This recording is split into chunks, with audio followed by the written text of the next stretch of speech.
This time on Metro Motion, we'll go Expo to Culver City for summertime food, fun, and a little film history from the heart of Screenland. Plus, the Metro Orange Line extension opens to rave reviews. We'll take you to the grand opening.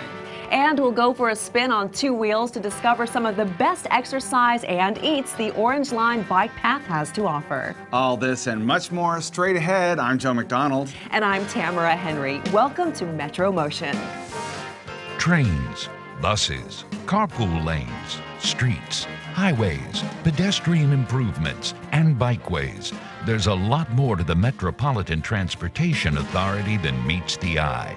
Find out what your Metro is doing to keep LA County moving on Metro Motion. Topping our show, Expo Phase 1 is complete.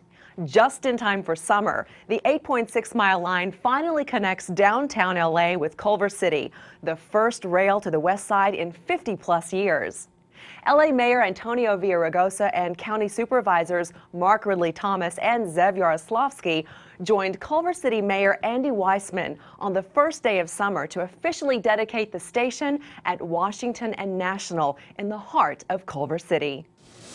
We are living in the golden age of rapid transit infrastructure construction in this city of Los Angeles and the county of Los Angeles. No metropolitan area has had so many projects, so many transit projects, compressed into one short period of time as we are witnessing right now in Los Angeles. Expo is on the move. You can now move through Exposition Park and face those first-class museums, whether they be the California African American Museum, the Natural History Museum of the County of Los Angeles, the California Science Center, where the Space Shuttle Endeavour will land this fall. Expo is going to carry you right straight through all that to Culver City and beyond, and we are delighted just to be here to celebrate it with you. It means jobs. Today marks the beginning of a new era in Culver City and the West Side. The Expo line is a convenient, economical, and environmentally friendly alternative to driving. The importance of providing clean, reliable, and efficient public transport to Culver City and the region cannot be overstated. And what better timing to complete Expo Phase 1 than on the eve of National Dump the Pump Day. That means get out of your single-passenger automobile, move away from your addiction, and get on public transit. The Expo grand opening got summer off to a hot start with free rides all day long. Then Culver City's Summer Solstice Festival brought the longest day of the year to a cool ending with live music, food, and a spiked lemonade contest. Downtown Culver City has some amazing places for shopping and entertainment, plus some of LA's best food, fun, and film history. Developer Harry Culver knew it'd be a perfect spot for year-round movie making, and sure enough, by the 20s, 3 major motion picture studios set up shop there. The city's even become a star itself. Its streets and neighborhoods appear in hundreds of movies and TV shows. Let's join Greg Goldner on a walk down movie memory lane, straight through Culver City, the heart of Screenland. Established in the early 1900s by Harry Culver, Culver City was home to the film industry long before Hollywood was, well, Hollywood. And believe it or not, there was quite the rivalry between these two cities. The Chamber of Commerce started putting Culver City where Hollywood movies are made on their stationery, and this just kept getting worse. So what happened in the long run was that in 1937, the governor was invited down to Grauman's Chinese. The Hollywood Chamber of Commerce and the Culver City Chamber of Commerce came together. The Culver City people brought in vehicles from the Prisoner of Zenda movie all the way up to Hollywood. They put out some wet cement and they took their hatchet and buried it. But it's still kind of there. This rivalry began because movies were coming out of Culver City and either being credited to Hollywood or not credited at all. And with roots in the movie industry as deep as Culver City's at the time, it's easy to understand why locals were enraged. The first studio was Thomas H. Ince Studios, and it was called Ince Triangle Studios, actually. It was in a deal with Mack Sennett and D.W. Griffith. And then that was in 1915. The first building that went up was the famous colonnade, which is a landmark structure on the lot today. And it was the entrance to the studio on Washington Boulevard. In 1918, Ince built his second studio, the famous Culver Studios, which was home to a little movie you might have heard of called Gone with the Wind. And not long after, Culver City was home to several significant movie studios. But the biggest move came around 1990. Sony, then Columbia Pictures, came into Culver City and took over an old dilapidated studio once home to Ince's Triangle Films, as well as MGM, and turned it into a beautiful state-of-the-art studio. And what better way to understand this history than getting a behind-the-scenes look? I am here with my man Patrick, outside one of the most storied movie studios in all of Hollywood. Isn't that right, Patrick? That's right. Welcome to Sony Pictures. We're going to be doing a walkthrough of a working movie lot. As we walk through the studio lot, and specifically by the Thalberg building, which was named after Irving Thalberg, a man responsible for producing countless films in the 20s and 30s, I noticed that the building still had the Columbia Pictures sign, and one thing became very evident. So I know we just came from the Thalberg building where it still said Columbia on the outside. Right. Really important to Sony to preserve what used to be, yeah? They try to, yeah. We're moving past one of the oldest areas of the lot. The colonnade wall has been here since 1914, you know, even before MGM was here, you know, long before Sony and Columbia. Clearly, Culver City is rich in film history, and with studios like Sony Pictures and Culver Studios calling this place home, it's easy to see why Culver City is known as the heart of Screenland. For Metro Motion, I'm Greg Goldner. If you'd like to learn more about film history in the heart of Screenland, visit the Culver City Historical Society's website. And this summer, go Metro to your very own all-access behind-the-scenes tour at Sony Pictures Studios. Just go to their website and click on Studio Tours, then use the trip planner at metro.net and let Metro do the driving. Sure, it'll get you from A to B, but the brand new Expo line is also opening up a whole new world of discovery and adventure. This summer, go Expo to ancient Egypt for Cleopatra, the exhibit, only at the California Science Center, located just steps away from the Exposition Park USC station.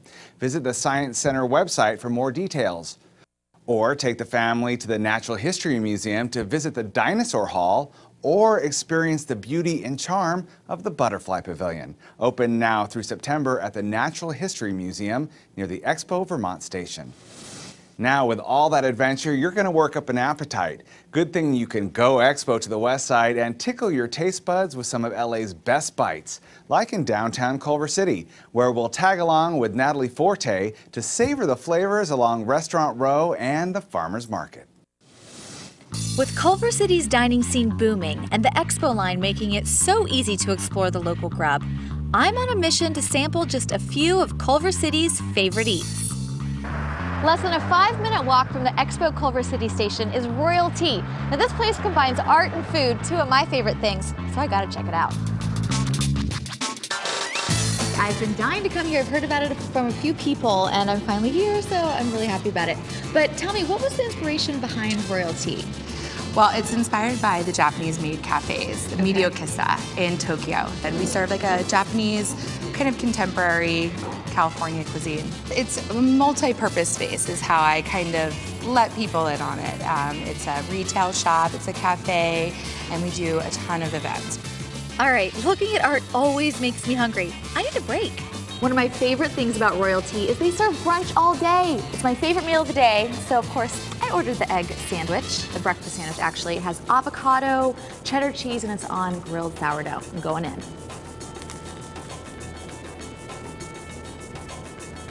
Oh yeah.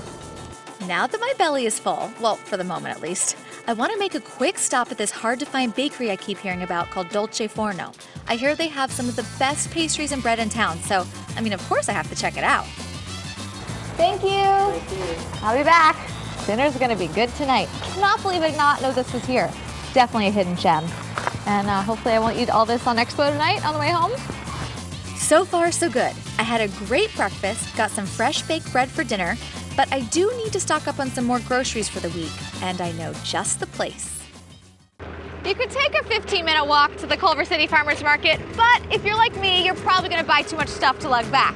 So all you gotta do is hop on a Metro bus to the corner of Main and Venice, and you're here. Let's go shopping. How much for just one? $2.50. $2.50, perfect. Thank you. You're welcome. Wow, who needs a grocery store? So fresh. Seriously the best hummus. All right, what else can I get my hands on?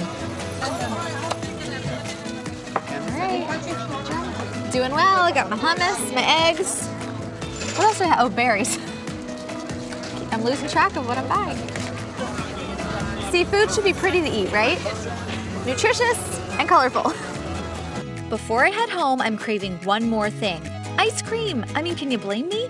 And I recently found out that Cool House isn't just a popular ice cream food truck, but they also have a small store where you can satisfy your sweet tooth. Come on, I couldn't resist trying a few flavors before I picked one. Going in for the kill with my edible paper.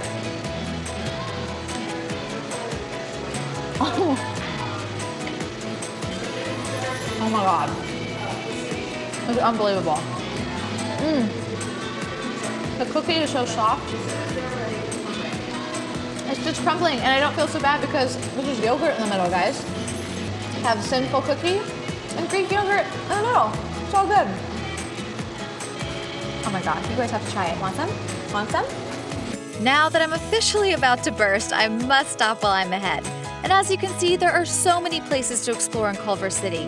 So hop on Expo and start your own food tour. I guarantee you will not be disappointed.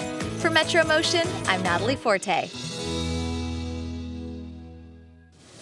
And there's a bittersweet ending to this story. Royal Tea is actually closing at the end of the summer. Bummer, but don't worry, there's still plenty of shopping, dining, and entertainment to choose from. Go to downtownculvercity.com and plan your next adventure today. The Expo line to Culver City wasn't the only Metro Grand opening this summer. The Orange Line extension from Canoga Park to Chatsworth celebrated its grand opening this June. The 4-mile continuation of the already successful dedicated busway will mean faster travel times, improved bus connections, and better access to the best destinations LA County has to offer. The opening ceremonies included free rides and featured live music, food, a petting zoo, and pony rides. Fun for the whole family. Dan Farias was on hand to experience all the excitement of this community celebration. Residents of the San Fernando Valley recently had cause to celebrate as Metro's Orange Line extension opened under budget and ahead of schedule. So it was a huge challenge given to the, by the board upon passage of Measure R to bring the project much earlier than the 2016 that was in the long-range transportation plan at the time. There was a team of us that took that challenge upon us, and I'm very excited that it's now actually not only came in significantly on the budget, but way ahead of the time, I think. So yes. The Orange Line has met with much success since its launch in October 2005. This new 4-mile addition extends the route northward from Canoga and adds 4 new stations ending at Chatsworth, providing more mass transit travel options in the valley, including a link to regional rail lines. Orange Line brought the east-west movement, of course, from North Hollywood, linking the Red Line on the east end, and of course Warner Center on the west end. With the extension, we're really extending that reach in the north-south direction. And not only that, we're connecting to the Metrolink and Amtrak train station, which allows us, or the commuters and the residents, to have options of travel, not just locally, but regionally and nationally. At Canoga Station, a ribbon cutting kicked off the celebration set to a green theme, with booths set up to share information about water conservation, tree planting, alternative fuel cars, all of this while live classic rock played in the background. Well, it is a beautiful day out here in the valley, but it is also hot. But you'll be happy to know that all Metro buses are clean, comfortable, and air-conditioned. After a short hop on a Metro liner, I arrived at Chatsworth Station for the second half of the launch celebration. The party was in full swing, this one set to a Western theme, in tribute to the local area's history with Hollywood filmmaking. Live country Western music entertained the crowds, while families indulged in the fun, which included blacksmithing demonstrations, an inflatable playground, a petting zoo, and even pony rides. A good number of cyclists were also joining the celebration. No surprise there, as the Orange Line bus extension also included an extra leg to the immensely popular Orange Line bikeway, increasing the length of the protected path to 18 miles, and cyclists couldn't be happier. I'm with a 9-year-old, and right then and there, it's worth its weight in gold. I have no worries about him getting hit by a car. I have no worries about anything. I mean, and the path is nice and smooth. It's all nice, you know, better than the sidewalks. I gotta tell you, it really is.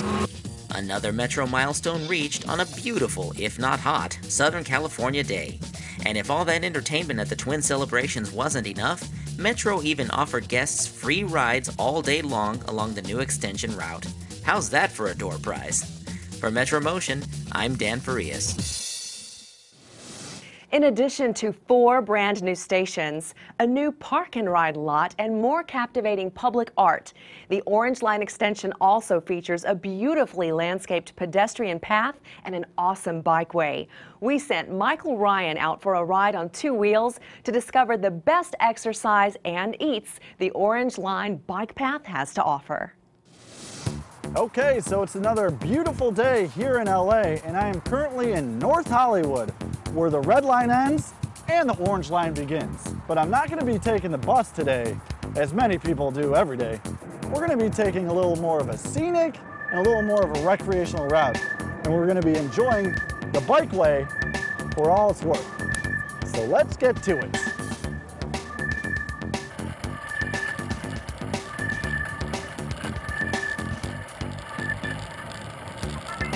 The Orange Line is the busway that essentially connects the San Fernando Valley to the rest of Greater LA.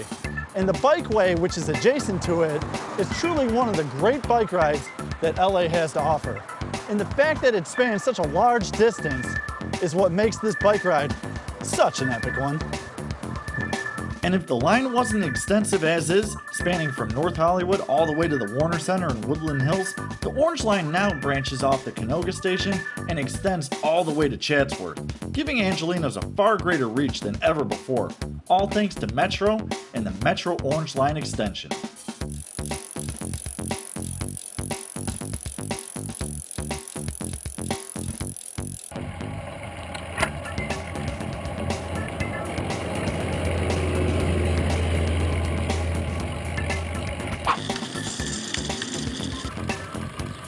One of the misconceptions of the Valley is it's a concrete jungle. And one of the nice things about the Orange Bike Lane is it's a total departure from that. And it really runs the gamut from a wooded area to flower beds. A lot of scenery that you wouldn't expect to find in the Valley.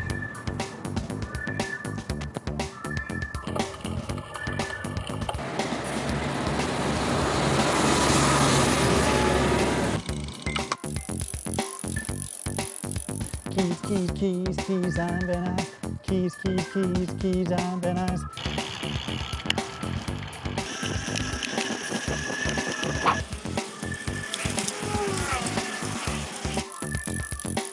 Canoga used to be near the end of the line, but with the Orange Line extension, miles of bonus lanes opened up for us bikers. And of course, stops extending 4 miles up to Chatsworth for commuters as well. Now, as you can see, this area is still a work in progress, but once this video comes out, this part of the bikeway and busway will be fully operational. And all these little baby planters that you see, just give them some time, and this whole extension will look as fully developed as the rest of the Orange Line in all its glory. The new Orange Line extension now links the Red Line in North Hollywood through Woodland Hills and all the way up to Chatsworth. And from the Chatsworth station, you can connect to the Metrolink and Amtrak. But biking the route warrants some refueling. And there's no place in Chatsworth that's more famous for their food, and for that reason no better place to fill up than the Munch Box. They sell the best root beer floats I ever had before. My favorite thing on the menu is the Hickory Burger. The Hick. If I was riding the Orange Line all day, I would definitely come here for a root beer float to cool down, sugar up, hit that trail again.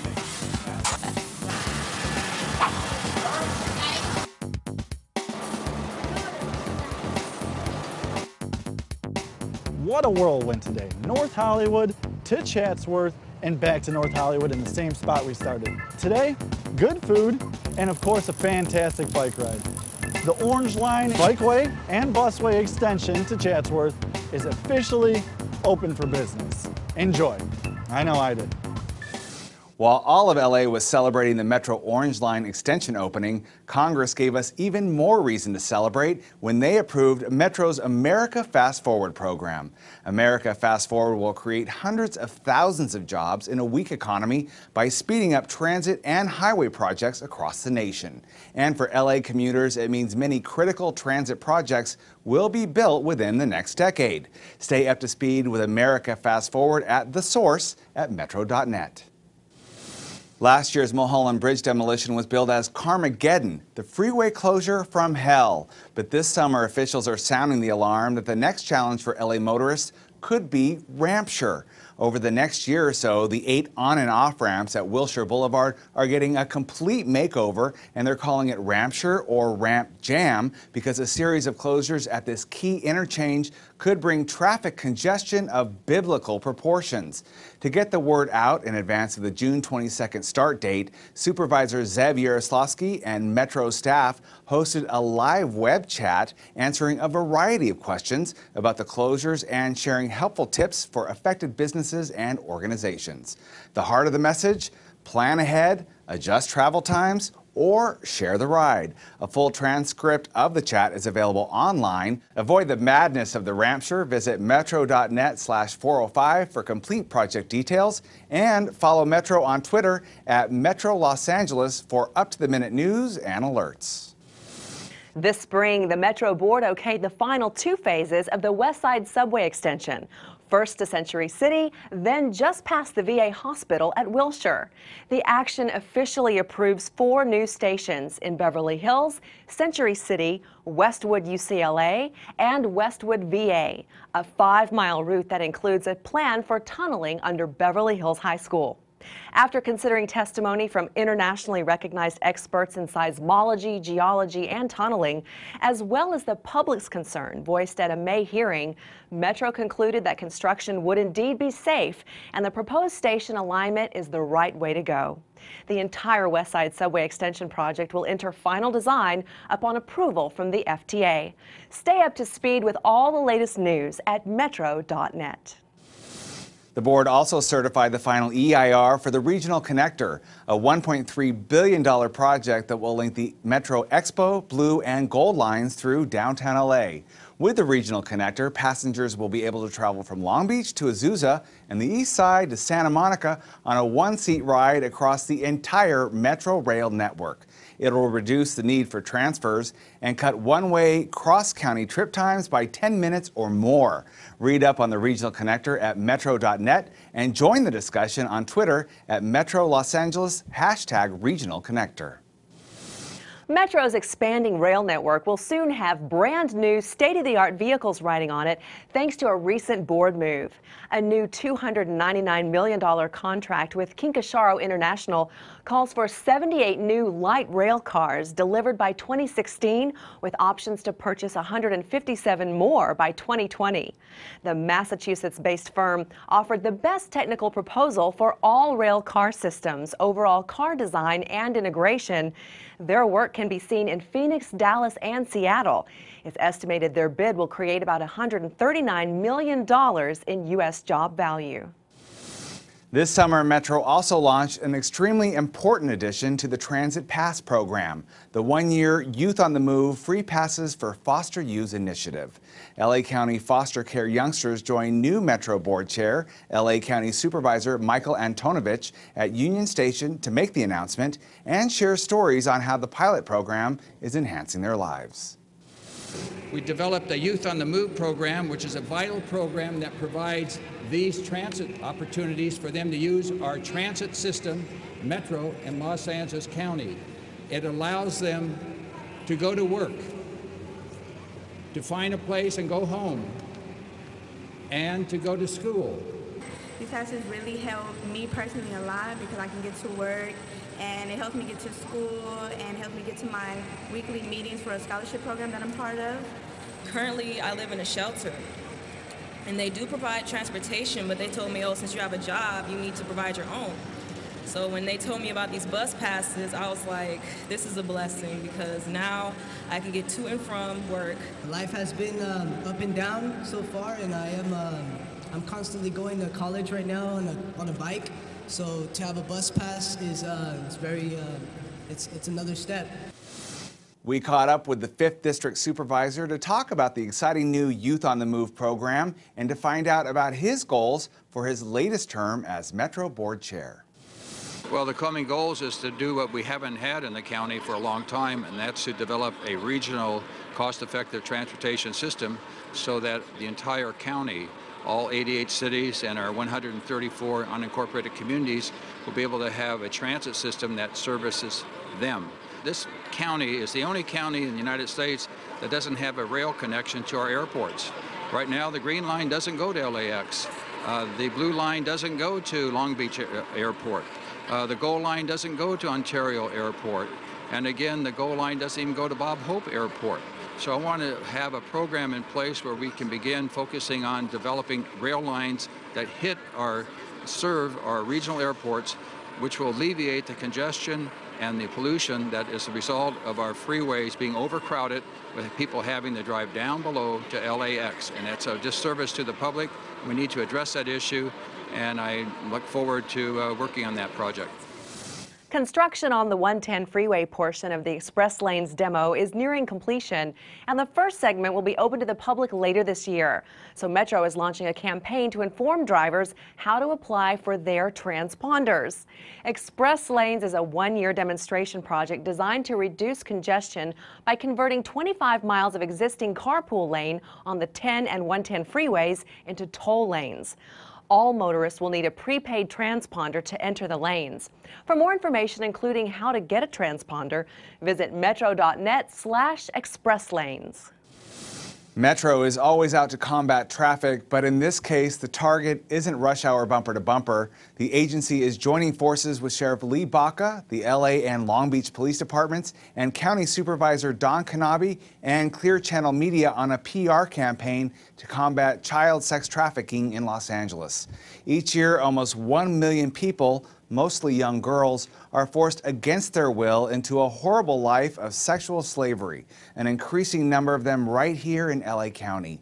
They're stripped of their human rights and trapped in a world of degradation and abuse. Look for the posters in Metro buses and rail stations and on 65 outdoor billboards. And if you have reason to believe someone might be a victim of human trafficking, please call 888-950-SAFE. Looking for cool ways to beat the summer heat? Then go Metro to the east side and see art on the street and move your feet to a jazzy beat. Supervisor Gloria Molina is once again partnering with the County Department of Parks and Recreation and the Ford Theater to present Summer Arts Fest at the East LA Civic Center. Arts Fest includes live concerts, art walks, and the Ford Theater's interactive jam sessions featuring music, movement, and drumming, and all of these within steps of the Metro Gold Line. Summer Arts Fest runs at the Civic Center on Friday evenings from 6 to 8 p.m. from July into fall. For directions, use the trip planner at metro.net.